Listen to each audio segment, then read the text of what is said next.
Hi, we're Kyle and Julie Parton. Welcome to the first session of Couple Talk, cracking the code to an amazing relationship. We're excited to be your Couple Talk video hosts because this program transformed our marriage, and we wholeheartedly believe that it will greatly improve your relationship too. We were 6 months into marriage when we attended our first Couple Talk class, and man, did we need it. We were madly in love with each other, we had a ton of common interests, and we had a lot of fun together. But we also struggled with many of the same issues all young couples struggle with, from which way the toilet paper roll should face, to what it means to live on a budget, from who washes the dishes, to dealing with my in-laws. And anytime we tried to talk about any of these issues, one of us would get so angry that they would just shut down, and the other ended up in tears. We didn't know how to get unstuck when it came time to discussing about matters of life or matters of the heart. Like I said, man, we needed Couple Talk. The communication skills and conflict resolution tools we learned helped us get unstuck whenever we had to talk about a hot topic or touchy issues or even have heated discussions. We are thrilled that you are going through this program. But be aware, Couple Talk is not your typical video-based program. Couple Talk is different than most anything else that we've ever seen. First, Couple Talk is an experiential program. What we mean is that during each session, you and your partner will have ample opportunities to practice what you are learning on the spot. Video-based programs are often called plug and play, which is code for stare at the screen and zone out of your mind. Not with Couple Talk, but that is why it's more of an experience than an actual program. Second, Couple Talk teaches relationship skills and communication tools that really work. Couple Talk is a hands-on program that gives couples the tools and the skills to communicate and resolve conflict. Finally, be prepared. Couple Talk will have an immediate impact on your relationship. Don and Alex Flecky, who developed Couple Talk, are gifted teachers. They've been married for over 30 years and have taught thousands of couples about marriage and relationship issues. We love how authentic they are. They share from their own personal experience and include their struggles. The real impact of Couple Talk is what you do with their teaching and exercises that they lead you through. We sat in the class, we took the notes, we wrote in our workbooks, we did the exercises during the sessions, and we continue to practice what we learned in the class at our home. And the results were astounding. All right, enough with us. Let's get started with Couple Talk. This is the first session of part 1, cracking the code to a deeper connection. Open your workbooks, get out your pens, take some notes, and get ready to learn a ton. Here are Don and Alex Flecky with today's session called Trading Places. Welcome to Couple Talk. We're excited for you to learn Couple Talk and help you crack the code to a deeper connection. I'm Don. And I'm Alex, and sometimes people get us mixed up thinking I'm Don, D-A-W-N, and he's Alex, but I'm Alexandra. I go by Alex. We've been married over 30 years. We have 3 adult kids, and we've been teaching couples for over almost 25 years. And I was thinking about how long we've been doing this and how many couples we've taught, and realized that we've taught hundreds of classes, many different relationship topics, and actually thousands of couples. Some say that the most significant issues that contribute to divorce are money, sex, and kids. But we contend that it's not those issues that will lead to divorce or could determine whether you divorce. It's the way you communicate about those issues. It's the ability to communicate about money, the ability to communicate about sex and about kids that determines whether a couple is going to end up falling apart or merely surviving or thriving.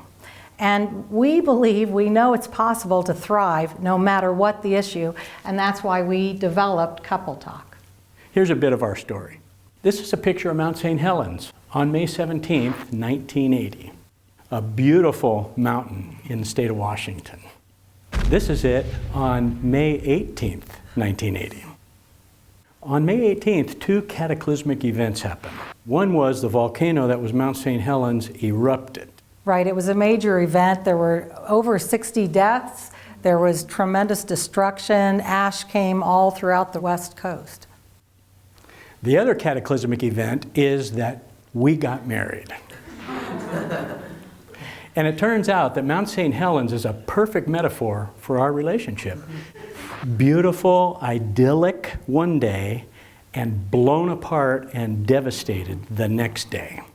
Even the spewing ash is a metaphor for the angry, hurt, attacking things we said to each other. And it was a drastic change, not something we expected. We didn't consciously choose it, but we kind of automatically just started using the tools we had learned in our families growing up. She attacked, and I tried to get away. I tried to defend myself, tried to not talk about it and avoid the situation just like I'd seen in my family. And I would do that until finally I would explode. We didn't intend to do this. It was unconscious. And I came to the point where, as we went back and forth like this, and it seemed to be worsening over a period of several months, I came to a point where I believed that I had made the biggest mistake of my life. I was discouraged, I was depressed, and I couldn't understand how I could have been so blind. And I realized that the way that we were communicating about our differences was not working. I had to try something different. So I made a choice. I said, Alex, I'm not going to get into these kinds of arguments with you anymore. I changed the way I reacted to her attacks. Right, he changed our pattern, and I kind of couldn't attack the old way anymore. He wasn't my partner anymore in this kind of argument pattern we had created. And so it made me have to do different things too. And there was soon a little bit less attacking, fewer insults, and I ended up realizing our marriage wasn't doomed, and that a little bit of hope really can go a long way. Looking back, I realized that it was our communication, our conflict pattern, that was causing so many of the problems. And it turns out that marrying Alex wasn't the biggest mistake of my life. I wasn't blind. She really is who I thought she was. And it frightens me to think of what would have happened if I would have left, if I would have divorced. I would have missed out on being partnered with really the most wonderful person in my life. And the experiences and the closeness and the life we've had together, to think about missing that is terrible. So Couple Talk can bring those kinds of changes into your lives. Right. Now we had the hope. We started to get hope back, but we had a lot of work to do still. I had to change the natural tendency that I had to attack first and only, and learn how to be respectful, even if I had hurt feelings or angry feelings, and learn how to stop interrupting and begin listening. And I had to change my natural pattern to avoid. When I'm attacked, my instinct is to run. And instead, I've had to force myself to face it and speak honestly to Alex about what my frustrations are. That's what Couple Talk's about, changing unhealthy communication habits and building new ones. Using the kind of communication that brings you close and helps you resolve differences and problems. Let's turn to the workbook. I'm going to ask you now to go to the table of contents. Couple Talk has two parts. Cracking the code to a deeper connection is where we're going to start today. Later, we will crack the code to handling conflict. What we ask is that you follow along, fill in the blanks, mark in your workbook, and do these things because it really helps you retain and remember what you're learning and apply it later. So what I'd like you to do is turn to session 1, where we'd like to tell you about Couple Talk. Couple Talk teaches practical communication skills, ways of speaking and listening. Watch this clip of a typical couple conflict. Think about how they speak and listen to each other. Pay attention in this clip to what's not working for them. What are they doing wrong?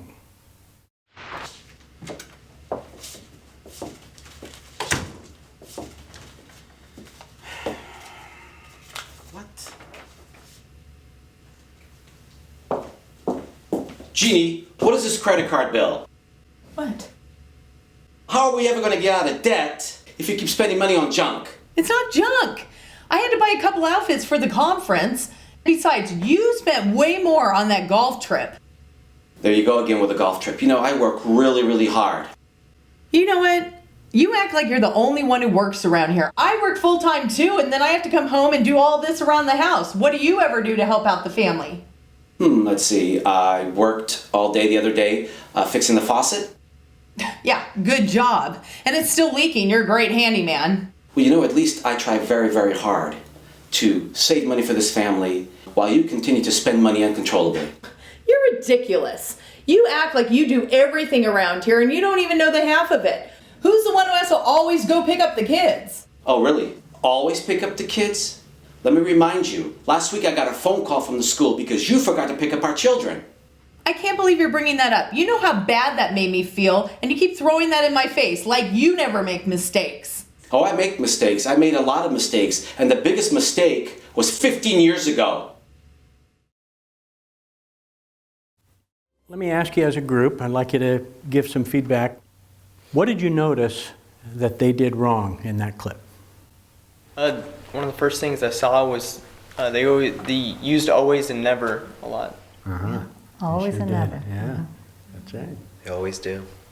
They all, yeah. Yeah. All right, what else?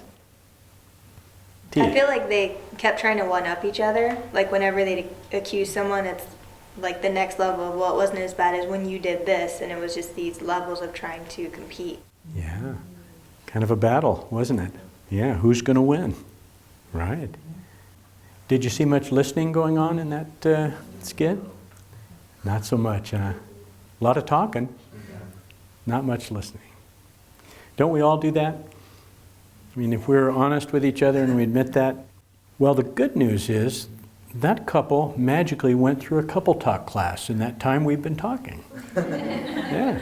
So they're going to have a talk about that same topic. Pay attention in this clip to what's different. And we want you to take notice of what they do right this time.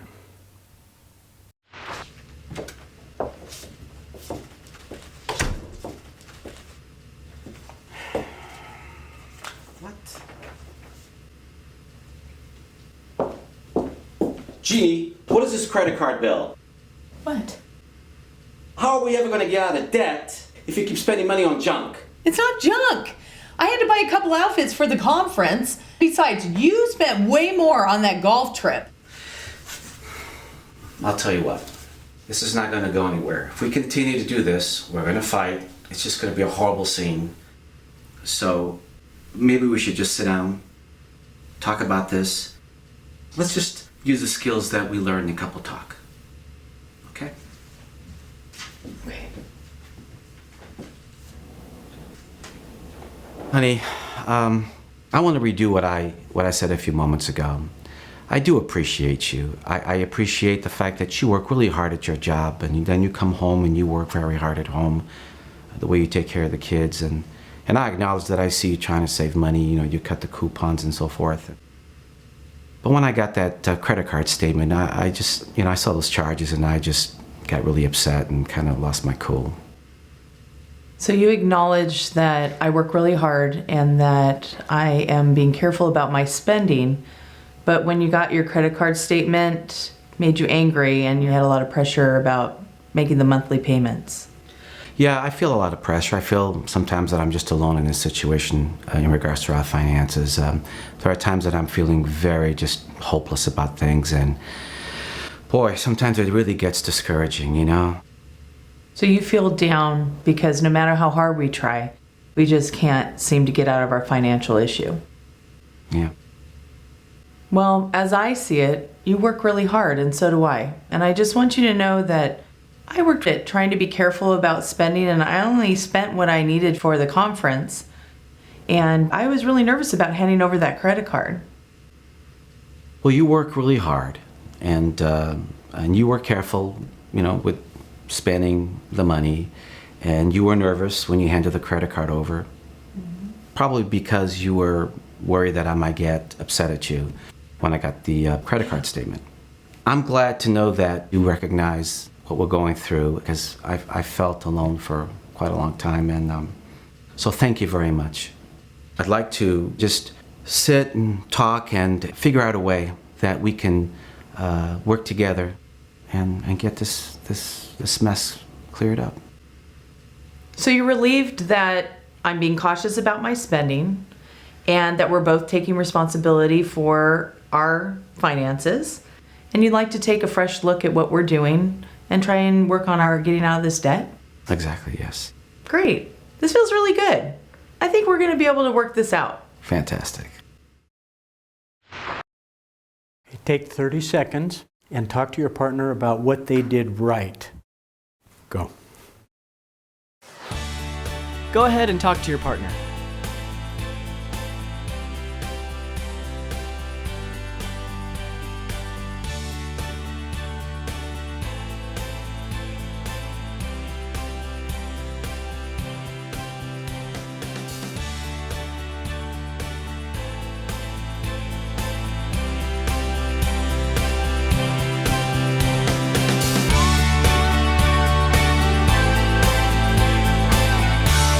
Okay, we'd like to hear from some of you. What did you notice that they did right that time?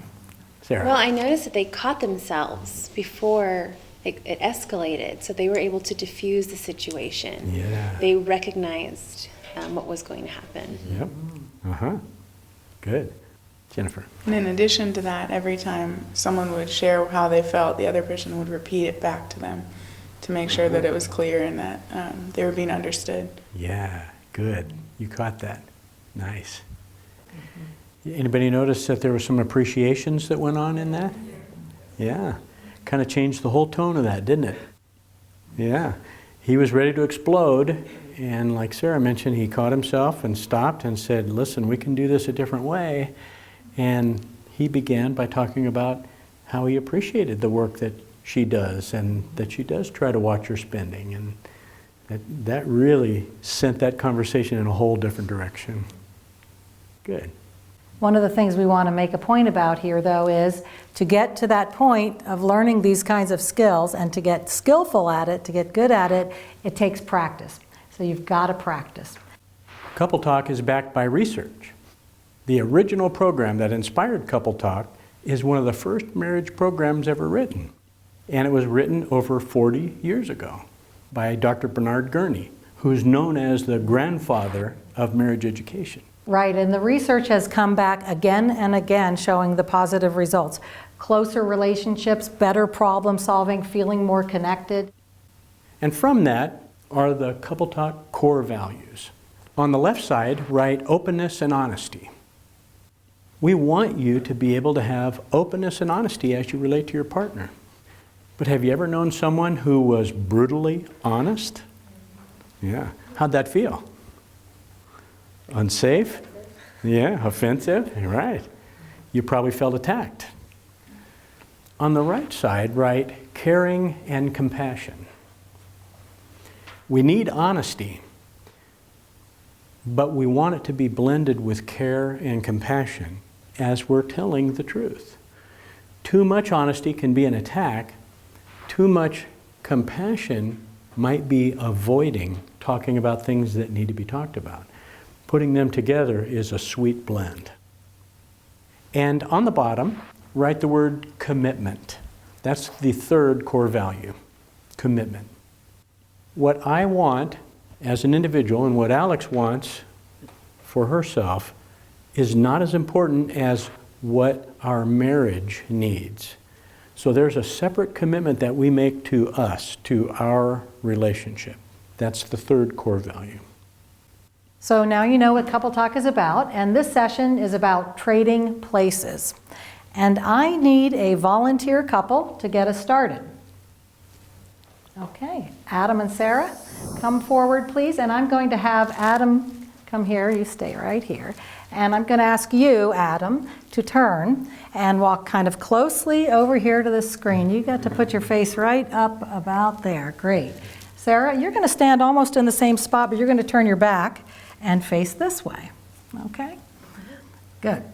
Now, Adam, this is your world. Okay, what you see here is your world. So I would like you to tell me what your world is like. So just describe what you see. So say the world is, and name what you see. The world is a wall. The world is a wall. Okay, you got a wall in your world. Great.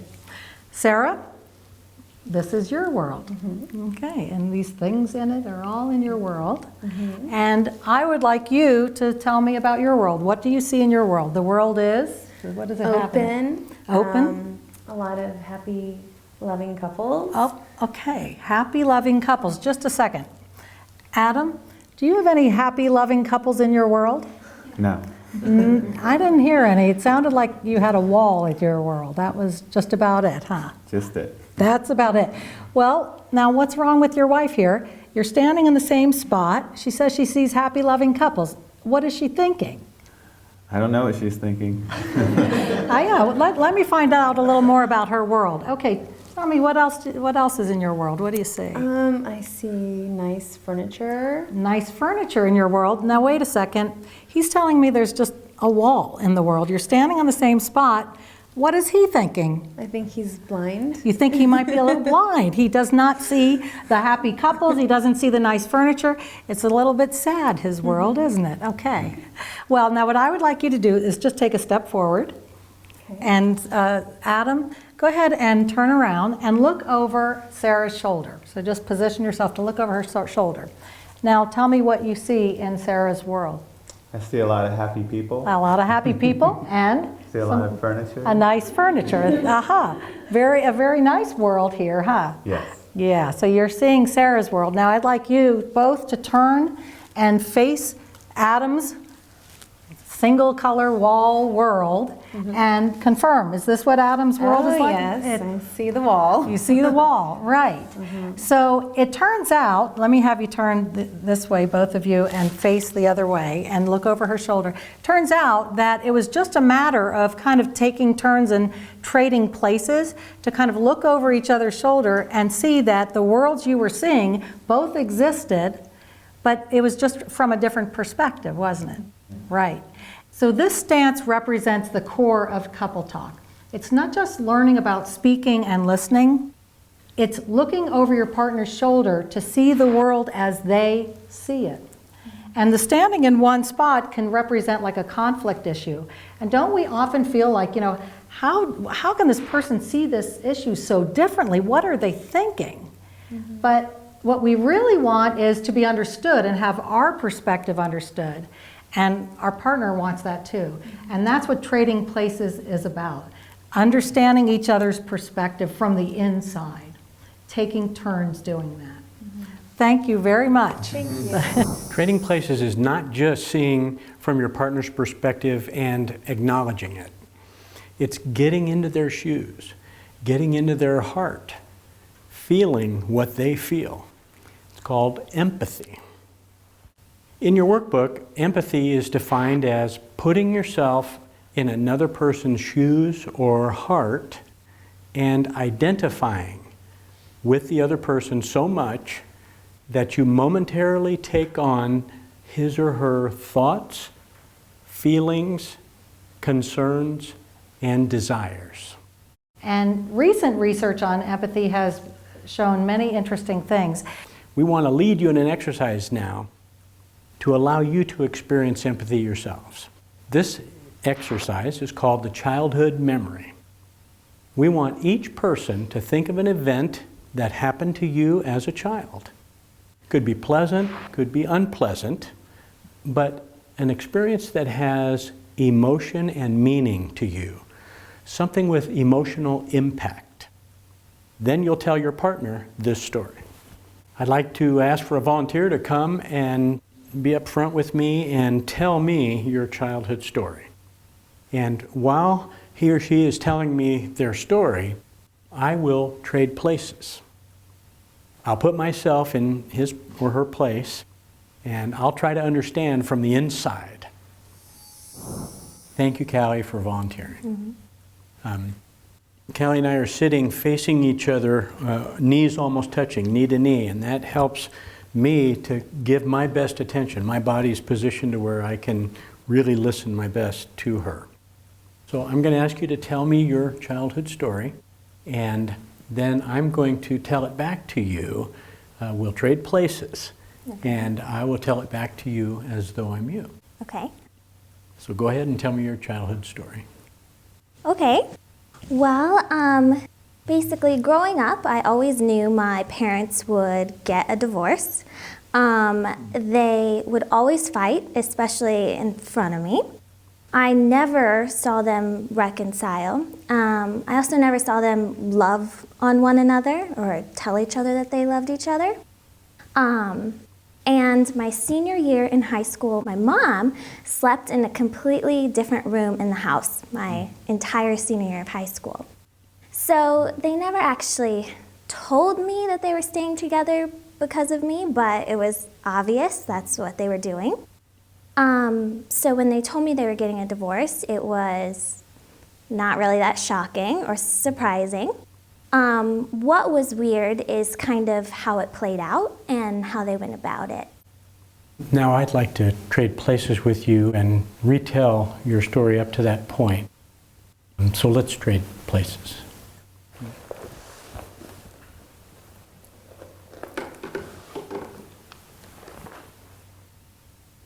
So as Callie, all my years growing up, my mother and dad fought. I remember them fighting all the time. I don't ever remember them saying positive things to them. My memories of my mom and dad's relationship is just friction and conflict and hostility. And I don't have memories of them saying sweet, good things to them. And even when I was a senior in high school, they stopped sleeping in the same room. They actually slept in separate bedrooms. So my memory of my parents was filled with discord and friction. And when they told me that they were getting a divorce, it didn't surprise me at all. I kind of knew somehow deep down that they were staying together because of me, keeping the family together because I was still at home. But when I was a senior in high school and close to leaving, that's when they told me that they were going to divorce. Mm-hmm. And it didn't surprise me at all. Now, did I get that right? And if not, please give me a correction. And if there's more that you'd like to say, you can go ahead and say more. Okay. Yeah, that was correct. Actually, it made me really sad when you were saying that because, yeah, you used more words to describe it. There is more, actually. It goes a little deeper because actually how they told me they were getting a divorce, I think, really affected me. About 1 week before I graduated high school, they took me out to dinner, and after we ordered our food and we started eating, in the middle of it, they just said, you know, Callie, we love you so much, and this isn't your fault, but we're getting a divorce. And I just nodded my head and said, okay, and then we all kept eating, and that was the end of it. Mm-hmm. So, as Callie, just retelling this story today and hearing you tell it back to me kind of brings back some of those sad feelings about it in a little bit of a fresh way. Mm-hmm. And what was really unusual about the way the divorce was told to me and kind of what affected me is we were about a week out from my graduation and we were out to eat. My mom and dad said, let's go out to eat. And we had ordered our food, and as I remember it, the food had come and we're in the middle of eating, and they said, well, Callie, it's not your fault, but we're getting a divorce. And I was so stunned, even though I knew that their relationship was bad and it wasn't like completely out of the blue, just hearing it and knowing it was kind of a shock to me. And I was so much stunned that I kind of didn't even know how to react or what to do. And I didn't say anything. I just kind of nodded my head and we went on with our eating. Yeah, that's it. Okay. If you have any other correction or more that you'd like to say? No, that's good. Okay, good. As I was telling you that, did you feel understood? Yeah, I did. It was a little unusual, as me saying that I was Callie. How did that feel for you, to hear me saying that I was you and actually trading places with you? It makes me feel kind of understood, and but it also makes the situation a little bit more real. You felt understood. Yeah. And it kind of brought it back to you again in a way that was even more real than when you were telling it sounds more sad when you're saying it. Yeah. Yeah. Anything else about this exercise that you'd like to share? Well, I feel like I have a more intimate relationship with you now. That's true. That's right. Yeah. Yeah. You shared something very personal with me, and that does create a closeness, doesn't it? Yeah. Well, thank you for volunteering. I appreciate it very much. Okay. So now I want to ask the group, what did you notice that I did with Callie? Carissa? I think you did a good job at touching into emotions that she didn't even realize she felt. Like she said she had realized or knew that her parents were going to get divorced, and so she wasn't really surprised, but at the same time it was kind of a shock just hearing it. Right. So you saying that kind of touched in on that, I think. Yeah. What I did there was what we call reading between the lines. And it's not where I guess at what she's feeling. I only say something that I'm sure that she is feeling, but it's okay for me as I connect with Callie's experience to go ahead and share a little more deeply about what that experience was as I'm empathizing with her, even if she doesn't say it. Yeah.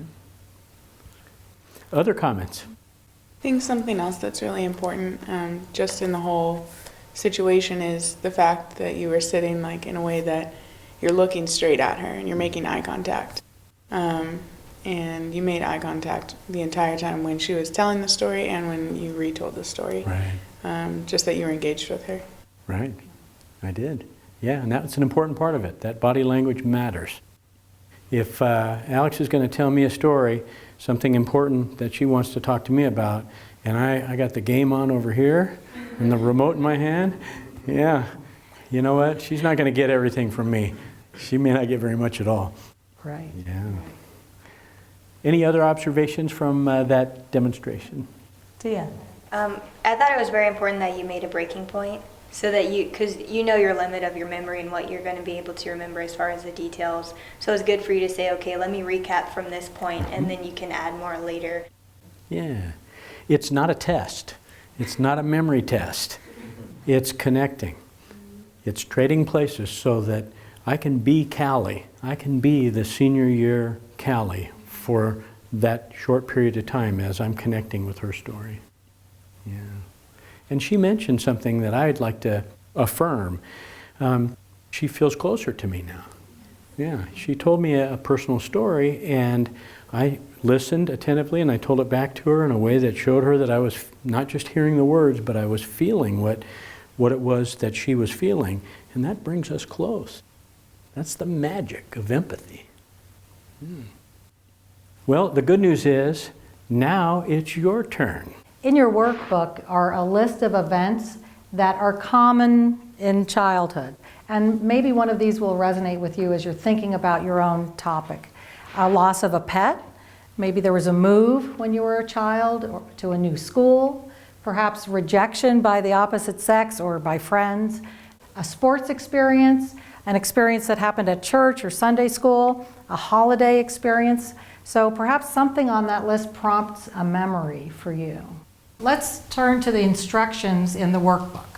And what you are going to do is you're going to tell your story, your childhood story of the event that happened to your partner. And we want you to briefly describe what happened. So try not to spend all of your time telling details and facts, because what we want you to focus on is the feelings. So in the workbook, what we have is a list of some common feelings that might be helpful to prompt you, like maybe it was a feeling that caused some happiness, or you were excited or sad or scared or disappointed. And a prompt that's helpful for you to use to help you remember to name some feelings is, when that happened, I felt. And then just kind of let yourself sit there for a little bit and think about what was the feeling going on there. So that'll be helpful as you're doing this exercise. And your partner will be listening to you, and then they will ask to trade places. Now, again, they may choose to ask and after a certain point of time when their memory kind of has reached its limit. So you'll one time trade places, you will switch chairs, and then that will help you become your partner. And you will then become your partner and start with the prompt that we have in the workbook, which is, as partner's name, when I was, and you could say the age or the time of phase of life, or if it was in high school or junior high, I remember, and then retell the story as if you were your partner. And if your partner adds anything or changes anything, remember that's a gift. So they will be helping you learn more deeply about their experience. And so be open to those corrections and additions. And then when one of you is finished, you'll go ahead and the other partner, it'll be their turn to tell their childhood story. And if by chance you happen to be finished by the time is up, go ahead and start telling, one of you choose to start telling another childhood story. Okay, so we're going to ask you to turn your chairs knee to knee so you're facing each other like you saw Callie do with me. You'll have a countdown clock for this exercise. The countdown clock will signal at the halfway point. So you'll know when we're about halfway done. You want to be sure that you switch roles around then so both people get a turn to tell their story. There will also be a signal when there's 1 minute left. So you'll know when we're close to the end. And as we approach the end, the music will increase in volume to let you know that it's time to come back together as a group. Okay? Ready? Go. All right, let's take a moment to practice what we've learned. Turn and face each other so you're knee to knee. Go to the page numbers shown on the screen and begin the exercise.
halfway done. If you haven't done so already, it's time to switch roles.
This is the final minute, so begin wrapping it up.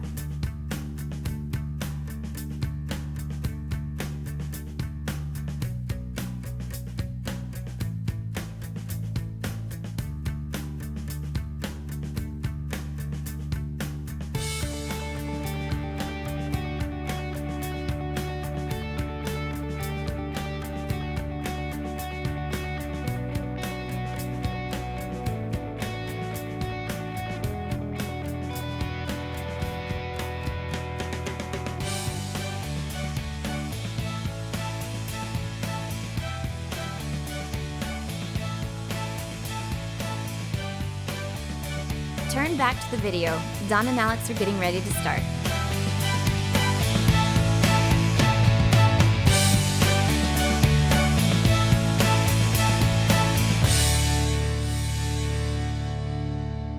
Go ahead and look in your workbook. There are a list of typical responses we've gotten from a number of couples, and you'll see it really ranges because the good news is there's no right or wrong answers to this exercise. What happened to you, how you felt about it, is what's true for you. So the left side is when you listened and retold your partner's story.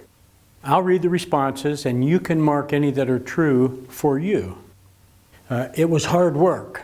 I wished I could ask questions or comment. I felt closer to my partner. It felt awkward and silly. My mind wandered as I listened. I felt like I was having the experience. I want to hear more stories. Or you might have a different response that you'd like to write in there in those lines. And then on your own, read the right-hand side, which are possible responses for when you told your own story. We'll give you a minute to finish filling that out in your workbook. Now take a moment to yourself and fill in the debrief section in your workbook.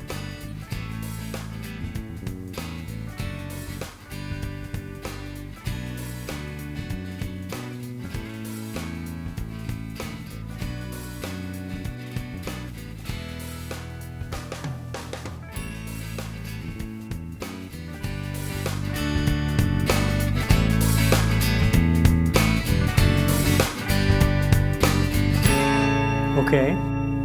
Next, we'd like to hear what your experience was, so we'll share as a group a bit.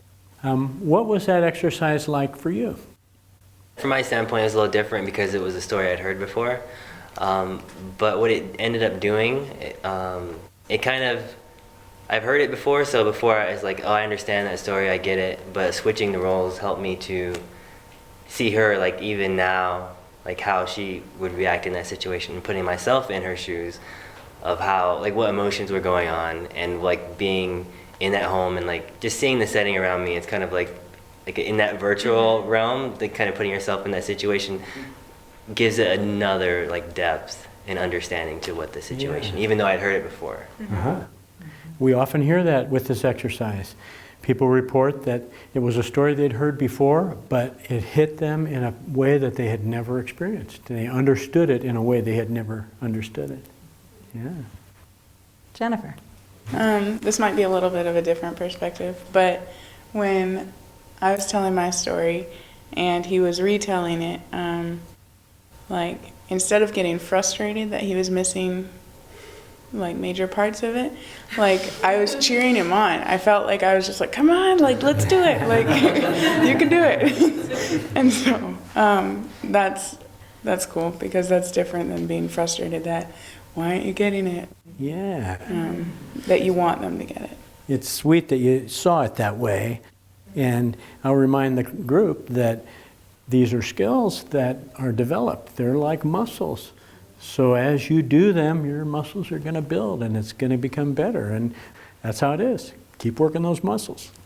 Now what we'd like to do is give you just a few moments to turn to your partner and talk to your partner about what it was like for you. So we've had a chance to share in the large group, but we'd like you to do that. So just, you don't have to turn knee to knee, but just share with each other what you wrote in your workbook and what you thought about this exercise and felt about it. Go. Turn and talk to your partner about how this exercise was for you.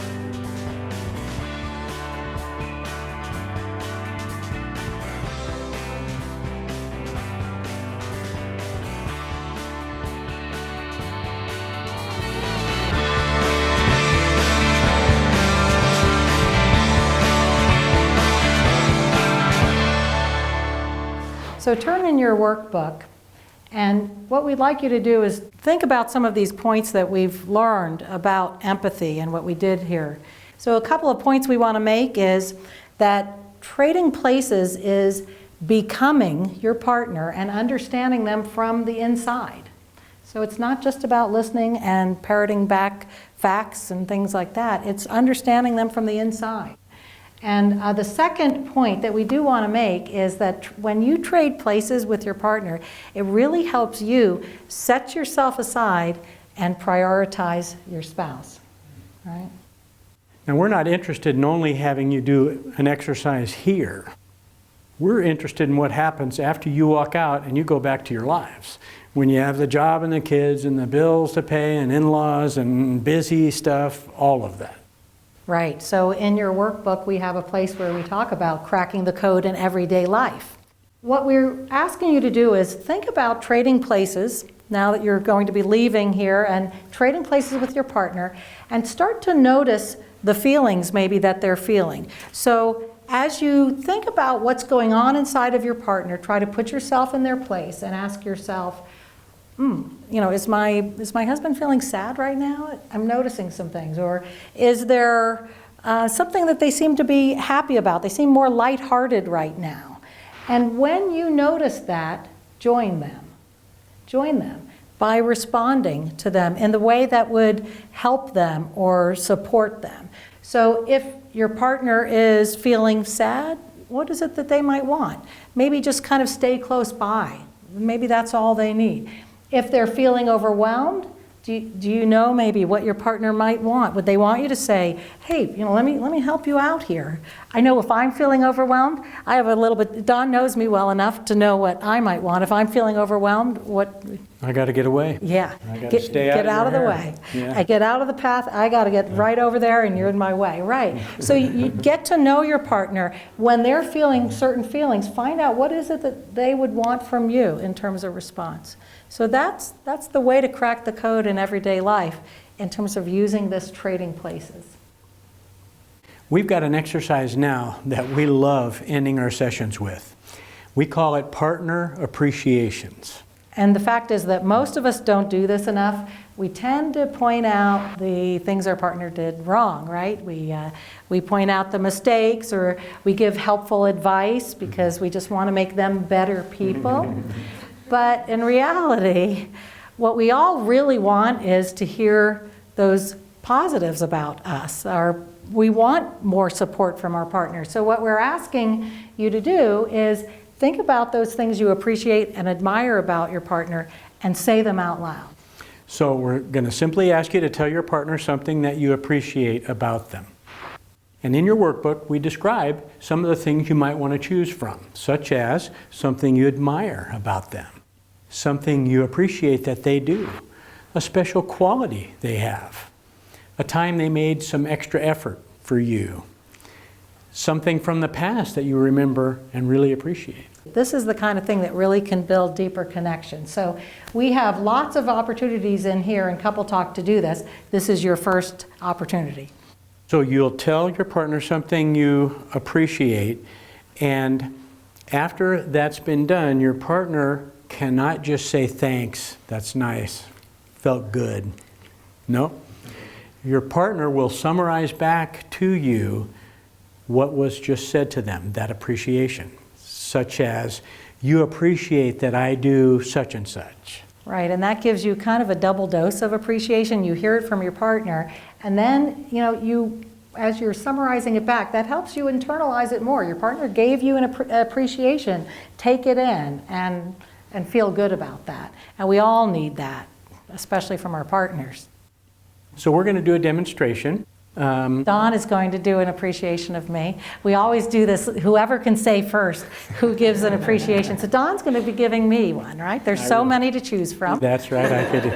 I could go on for a week. Right. Yeah. All right. So one of the things I really appreciate about you is how supportive you are to me when I want to go on a golf trip with the guys or a fishing trip with the guys. So you appreciate that I support you when you want to go fishing or golfing, and you end up having a good time because you know that you don't have to come back and face somebody who's maybe going to make you feel guilty or something like that. Okay. So then she would give an appreciation back to me, but we won't model that now because we want to get you guys doing it yourselves. So it's your turn to give each other an appreciation just the way you saw that. Go ahead and turn your chairs so that you're facing each other knee to knee, and we want you each to give that appreciation to each other. Go. Get knee to knee with each other and start the exercise.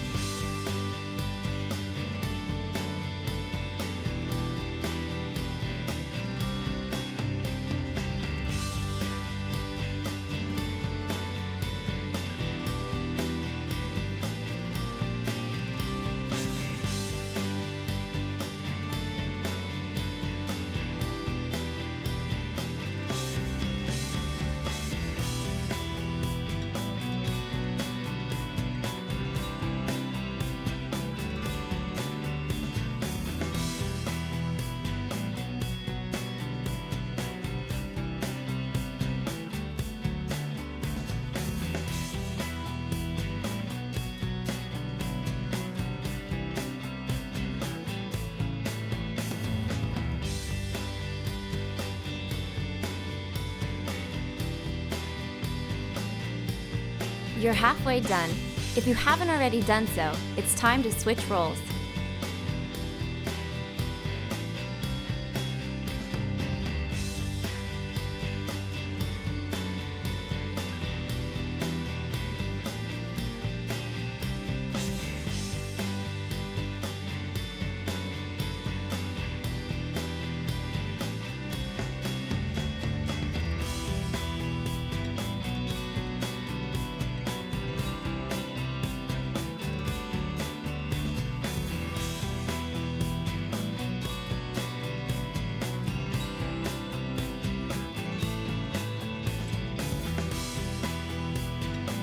Turn back to the video. It's time to start again.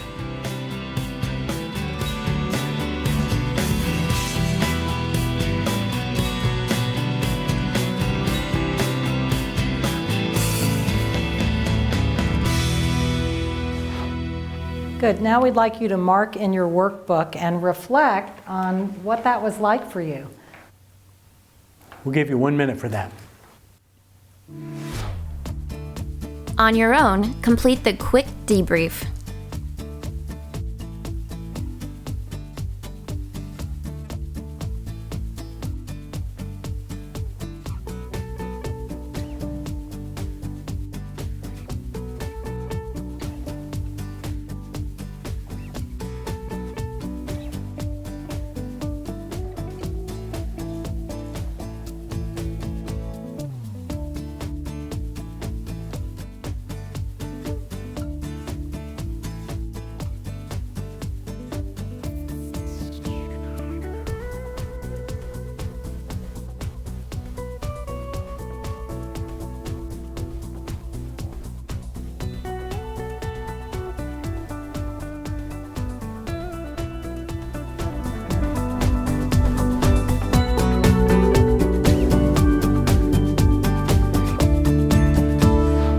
So we'd like to hear from the group.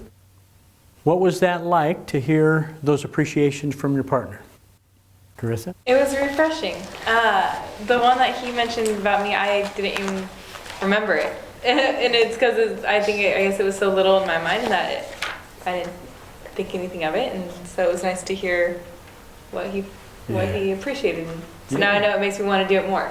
Right, so that little thing that you thought was just a nothing little thing, it just shows you that our partners might really be feeling good about it, but maybe because we didn't mention it, we don't know. So it makes you, so you get something out of it too. She sounds like she's going to be doing that more. Good deal. Yeah, that's right. And it's funny because mine was like the opposite. I feel like she complimented me on something that I make a conscious effort to do, and it validated what I like to. Yeah. So. Yeah, so it was something you deliberately are trying to do that's good. And what's wonderful about it is she experienced it and showed you that she's appreciating what you're doing. That's great. Yeah. Now it's time for you to talk to your partner for just a minute or so and tell each other what you thought of that exercise, how it struck you. Go. Turn and talk to your partner.